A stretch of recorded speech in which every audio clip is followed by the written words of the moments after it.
Oi pessoal, olha eu aqui de novo. Vamos continuar o nosso tema sobre sistemas, né, do corpo humano.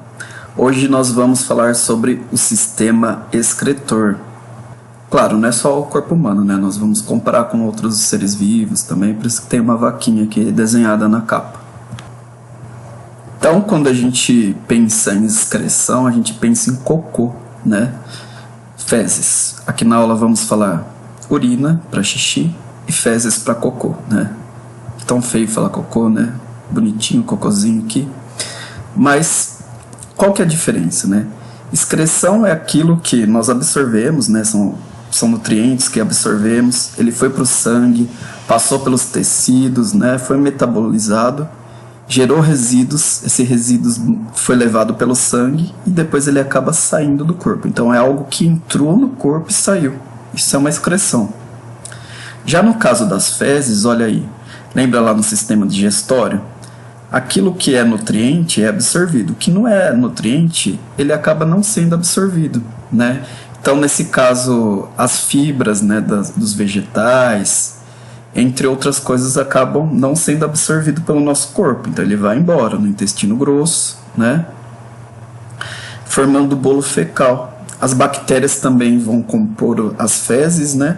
Então, ela libera gases e elas vão fazer parte das fezes, bastante bactérias, né? E sai no ânus e nós temos o que? Evacuação, egestão. Então, a maior parte do que compõe as fezes nunca assim, né? Não acaba entrando no nosso corpo. Então, ele segue o fluxo até sair pelo ânus, né? No caso da excreção, ela entrou pelo corpo, né? Um dado momento, depois ele é excretado. Então, lembrando aqui, né, do card lá da aula sobre o sistema digestório, né, os alimentos, né, nós comemos por quê? Porque nós precisamos de nutrientes, né, que são água, carboidrato, proteína, vitamina, minerais. Esses nutrientes, eles têm funções, né, eles vão compor estrutura, eles vão regular, eles vão fazer reações químicas no nosso corpo, ou eles vão ter a função energética. Então, nosso corpo, nós nos alimentamos para obter matéria e energia. E a energia é obtida por meio da quebra, né, dessas substâncias, e são geradas substâncias menores. No caso aqui nós tínhamos uma molécula complexa aqui, né, glicose. Ela é quebrada para moléculas mais simples de gás carbônico, água e energia. O mais importante é obter energia. Porque a gente precisa de energia para nos mantermos funcionando no nosso corpo, né? Só que não é só a glicose que é quebrada. Açúcar, a glicose é um tipo de açúcar, mas existem outros tipos de açúcares, gorduras, que são quebradas até CO2, água e energia. Mas quando a gente quebra proteína para obter energia, né, porque a proteína quebra em aminoácidos, né, diferentes tipos de aminoácidos, além de gás carbônico, água e energia liberada, também é produzida a amônia. Então, lembrando da aula do sistema circulatório, lá nos tecidos, né, eles devolvem para as veias gás carbônico, água e resíduos, que vão ser levados pelas veias.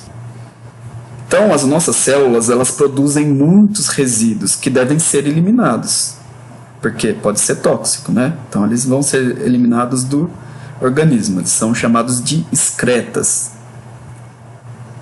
Então, os resíduos que nós vimos lá, formados a partir das reações químicas que ocorrem no interior das nossas células, podem ser eliminados por meio do sistema respiratório, que a gente já viu, né?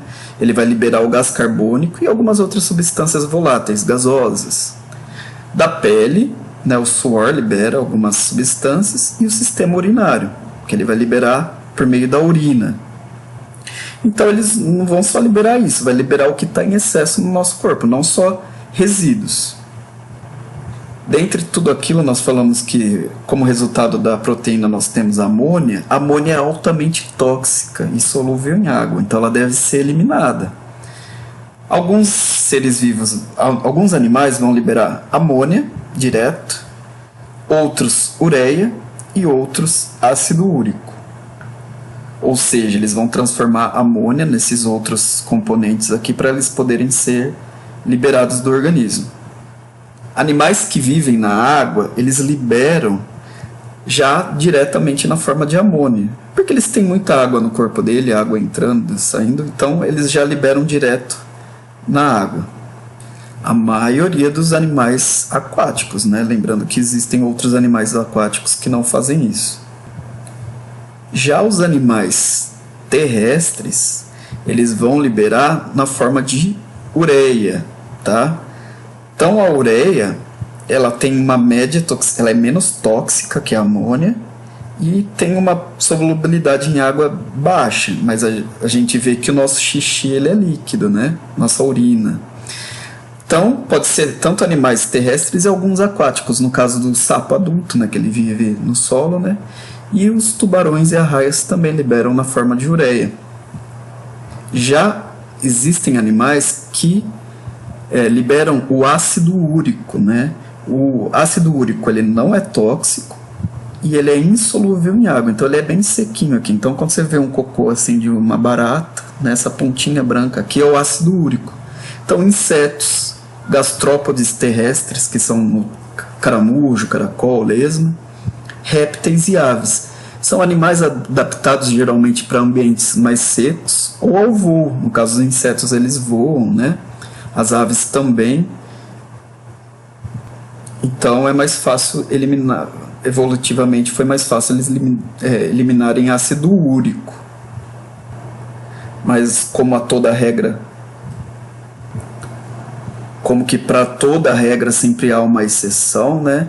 Aqui no caso, um avestruz, né, ele libera mais líquido que as outras aves.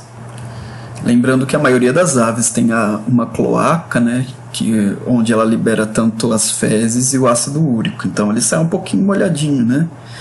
O cocô de uma ave, né? Quem nunca foi atingido por um na cabeça. Então ele é meio liquidozinho, né? Mas ele é bem mais seco que a urina. Como o avestruz não voa, né? Então ele tem essa extrusão mais líquida. Então vamos falar do sistema urinário humano, né? O sistema urinário humano ele é composto por alguns órgãos, né? O rim, né? Que é um par de rins, e as vias urinárias, compostas pelos ureteres, né? Cada ureter sai de um rim. Eles confluem na bexiga e da bexiga vai ser eliminada a urina pela uretra. Então, lembrando o nome dos órgãos: rim, ureter, bexiga e uretra. O rim, né, esse órgão aqui, ele tem um formatinho aqui que lembra um feijão, né? Esse formatinho aqui bonitinho.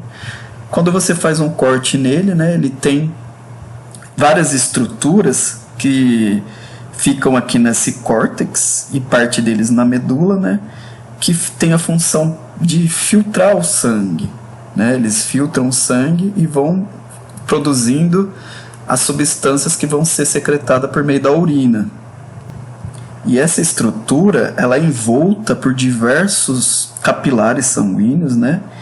E é aqui dentro, né, dessa cápsula aqui de Bowman, né, que ocorre a filtragem do sangue, tá? Então é um composto aqui, um emaranhado tanto do néfron, né, que é essa parte do rim aqui, com os capilares sanguíneos passando aqui. Lembrando que os capilares eles são bem fininhos, né? Então, o que é filtrado aqui do sangue passa para dentro do néfron, só que ocorre a reabsorção de várias substâncias. Então, é bem controlado, né? Se foi água demais e o corpo está precisando de água, a água volta para o organismo. Então, tem tudo isso ali. Por isso que a gente tinha aquele emaranhado de capilares aqui em volta dessa região aqui. É só para vocês saberem que a função do rim não é só filtrar o sangue, ele vai controlar as substâncias que estão dentro do nosso corpo. E o que é filtrado lá vai caindo nesses dutos e vai parar no ureter. E lembrando que os ureteres vão para as bexigas, para a bexiga, né? Cada um só tem uma bexiga, tá? Aí chega lá na bexiga, né? Nós temos aqui os orifícios ureterais, né? Que vem lá dos ureteres e vai despejando a urina aqui. Ela vai se armazenando aqui na bexiga. Algumas válvulas presentes nos ureteres impedem que a urina volte lá para o rim. Então você pode plantar uma bananeira, que não vai acontecer, porque tem válvulas, né, que impedem esse retorno da urina para o rim. A bexiga ela tem um tecido muscular, né, musculoso, elástico. Então ela pode ser bem preenchida. E existe um músculo aqui em volta da uretra, que é o esfíncter, e esse aqui a gente comanda. Sabe quando a gente está apertado, com vontade de fazer xixi, a gente consegue segurar, porque esse músculo aqui, a gente controla ele, né? É claro, se ficar bastante apertado, vai chegar uma hora que você não vai aguentar mais, né? Seu corpo vai falar, ó, vai lá no banheiro. Existe também um problema que a gente não pode ficar segurando, né? Se a gente ficar segurando muito, pode ter o risco de infecção de urina. Então é muito melhor a gente, quando puder, ir ao banheiro, tá? Não fica, é claro, dá para segurar por um tempo. Mas a gente não vai, por exemplo, segurar um período inteiro, uma manhã inteira. Tem hora que a gente pode ir ao banheiro, então a gente tem que pegar e ir. Quando estamos na nossa casa, vamos ao banheiro, né? Tem hora que não dá para ir ao banheiro, mas você consegue segurar. Mas não pode ficar segurando por muito tempo, todos os dias. E da bexiga tem um canal que sai dela, que é chamado de uretra. Então é ele que a gente controla aqui por esse esfíncter. E não é só aqui que temos esfíncter, né? Nós temos esfíncter no ânus, no sistema digestório. Então a gente... esses são músculos que envolvem essa região, né? São músculos que em anel aqui, que eles vão controlar a entrada e a saída de substâncias pelo corpo. Mas esse esfíncter aqui, no caso, a gente consegue controlar, né? O que está lá na boca do estômago a gente não controla. E a uretra, ela é diferente, né? Ela tem um comprimento maior nos homens do que na mulher, por conta dos órgãos que ela vai sair, né?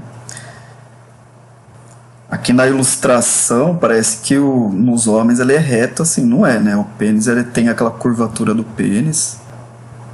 Olhando assim de lado vocês vão entender, né? Então sai daqui da bexiga, ele vai por todo esse caminho aqui, né? É por isso que tem hora que a gente tem que dar uma balançada para sair, porque fica aqui meio tem todas essas sinuosidades aqui, né? E a diferença também é que outros dutos vão parar aqui na uretra nos homens, né? Então, a uretra ela só não vai secretar urina, como ela vai também conduzir o sêmen, né? Tá vendo aqui, ó, sai dos testículos aqui, nós temos o esperma vindo, né? O sêmen também que é produzido aqui na vesícula seminal, na próstata. Existe também a secreção do fluido nessa região aqui, do fluido pré-ejaculatório, né, que é aquele líquido mais clarinho que sai antes, né? Ele tem a função de limpar, porque, por exemplo, se você acabou de fazer um xixi, né, depois ele vem aqui e limpa essa região, e também de mudar o ambiente mais propício para depois os espermatozoides virem aqui, né? E também lubrificar aqui a região do pênis. Na verdade, a região da glande, né, que é a cabeça do pênis. Já nas mulheres, a uretra, ela vai sair aqui nessa região, né? Ela não tem nada a ver com a vagina. A vagina é esse duto, que é essa abertura aqui, e a uretra, ela sai aqui, né, a abertura da uretra. Tem pessoas que costumam achar que vagina é toda essa região. Essa região aqui é a vulva, a genital externa feminina. A vagina é só essa entrada aqui, o duto que vai ocorrer a penetração. Então, afinal, o que é a urina? A urina é um líquido transparente amarelado é constituída por 95% de água e 5% vai ter ureia, toxinas e sais dissolvidos. Ela também pode conter substâncias que são eliminadas por excesso. Pode ter substância que está em excesso no sangue, aí o sangue já libera pela urina, né? Então, se a urina sair numa corzinha meio diferente, é porque ela está ou liberando esses excessos, às vezes de proteína, glicose, ou mesmo você deve estar com problema. Então, se você vê uma alteração muito diferente da cor da urina, vocês devem procurar um médico, viu? E por que tudo isso? Por que toda essa filtração, esse controle? Isso chamamos de osmorregulação, é o controle de sais e outras substâncias que tem no corpo, né? Para quê? Nosso corpo precisa sempre estar em equilíbrio osmótico, porque se tiver um acúmulo de sais e substância no sangue, acaba sendo prejudicada a homeostase, né? Que é o equilíbrio do corpo. Às vezes, se tem sal demais no sangue, acaba aumentando a pressão, então vai dando outros problemas. Então, os rins está ligado a essa osmorregulação do corpo, porque ele tira todas essas substâncias para manter o equilíbrio do corpo. Aí tem pessoas que perguntam, né? E o peixe, ele faz xixi? Sim, eles também liberam. Lembra que nós vimos que os animais aquáticos, eles liberam amônia, né? Nós chamamos que a urina dele contém amônia, né? Mas existe diferença na osmorregulação dos peixes de água doce e os peixes de água salgada, né? O peixe de água doce, ele não tem o costume de ingerir água, né? O comportamento de ingerir água. Então ele só acaba ingerindo um pouco de água quando ele se alimenta, né? Mas na maioria dos casos, assim, ela é liberada aqui pelas brânquias, aqui do lado, né? Mas a água entra a todo tempo no corpo dele, porque o corpo dele ele é mais concentrado que a água, né? Então tem mais sais dentro do corpo dele do que a água fora do corpo dele. Então a tendência da água é para ir onde tem mais concentração. Então a urina dele vai sair bem abundante, bem diluída, tá? E como a água entra todo o tempo no corpo dele, ele não tem a necessidade de beber água, né? Seria um gasto energético. Já os peixes de água salgada, o ambiente que ele vive é mais concentrado do que ele. Então ele vai perder água a todo momento. Porque o sal do mar, né, é mais concentrado a água do mar do que o corpo dele. Então ele vai perdendo água todo o tempo. Então ele tem que ingerir a água, né, a todo tempo, porque ele está perdendo água. Só que a urina dele vai ser mais escassa e concentrada. E aí, como nós vimos bem lá no começo, né, os tubarões já fazem uma osmorregulação diferente, né? Ele libera a ureia, né? Tem toda um outro sistema para fazer essa troca de água e sal com o ambiente. Interessante aqui também vocês veem que a brânquia, né, ela participa dessa osmorregulação, porque tem vários capilares aqui por onde o animal acaba retirando o oxigênio também da água. Então ele precisa de água passar aqui todo o tempo, aqui nessa região, para ele tirar o oxigênio direto da água. Então, para resumir a aula, os resíduos formados a partir das reações químicas que ocorrem no interior das células podem ser eliminados por meio do sistema excretor. Então, todos os resíduos que estão no nosso corpo vão ser eliminados pelo sistema excretor. A amônia, NH3, ela é altamente tóxica e solúvel em água, e nos humanos é transformada em ureia e é liberada na urina. Então, quando quebra-se a proteína, como resultado temos, além do CO2, energia e água, tem também a amônia. E essa amônia ela não pode ficar nos tecidos, ela tem que ser liberada na forma de ureia e vai parar na urina. Tá? Então a gente libera pela urina. O sistema urinário humano é composto pelos rins e as vias urinárias, que são os ureteres, a bexiga e a uretra. Os rins, além de filtrar o sangue, são responsáveis pela osmorregulação. Ou seja, ele mantém o equilíbrio de sais e substâncias no corpo. Por que aqui eu coloquei corresponsáveis, né? Porque não é quem controla tudo isso não são só os rins, né? É o sistema nervoso, né? Que ele fica ali monitorando se está com excesso com falta de água, com excesso de sal, né? Ele monitora. E depois existem glândulas, né? Que liberam hormônios que vão controlar os rins. Então eles trabalham em conjunto para manter esse equilíbrio do corpo, tá? Nos homens, a uretra conduz urina, sêmen e fluido pré-ejaculatório. Então existe uma diferença entre a uretra masculina, né, que ela vai liberar além de urina, sêmen, né? No caso da mulher, vocês viram, né, que a uretra ela fica um pouco acima da vagina e abaixo do clitóris. A osmorregulação é diferente em peixes de água doce e peixes de água salgada. Então era só sobre isso que eu queria falar na aula, né? Vai ter uma parte 2 que eu vou enviar para vocês também. Até mais!